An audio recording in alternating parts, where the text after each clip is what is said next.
The demonstrations were peaceful at first. Syrians of all ages took to the streets. They were met with stiff opposition from government forces. The crackdown outraged protesters. And from then on, the uprising turned violent. The first group to take arms to overthrow Bashar al-Assad was the Free Syrian Army.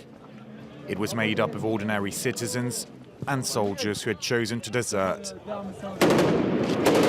But the FSA gradually lost ground, with some of its fighters joining the ranks of various Islamist and jihadist militias. There are various Islamist, Salafist and jihadist groups shown in yellow on this map.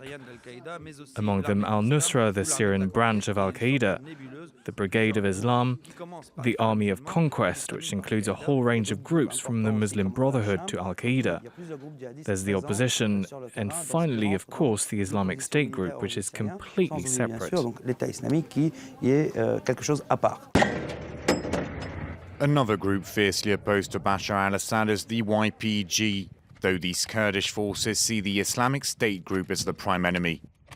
Syria's rebel groups often compete and fight each other on the ground, a devastating power struggle with little room for political dialogue.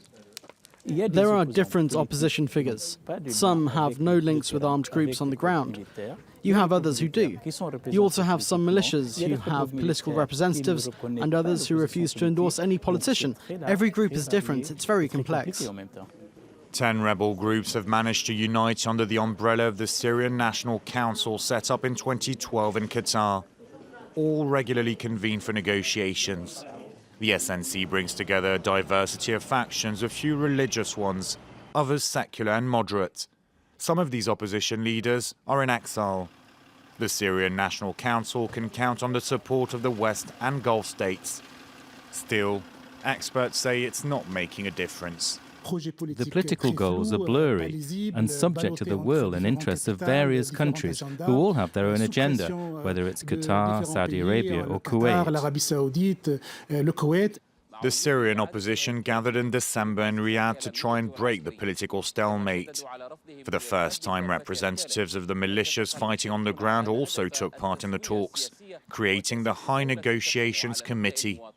However, yet again, tensions between the various groups have prevented any major breakthrough, meaning Bashar al-Assad can continue to play on the divisions, weakening the Syrian opposition.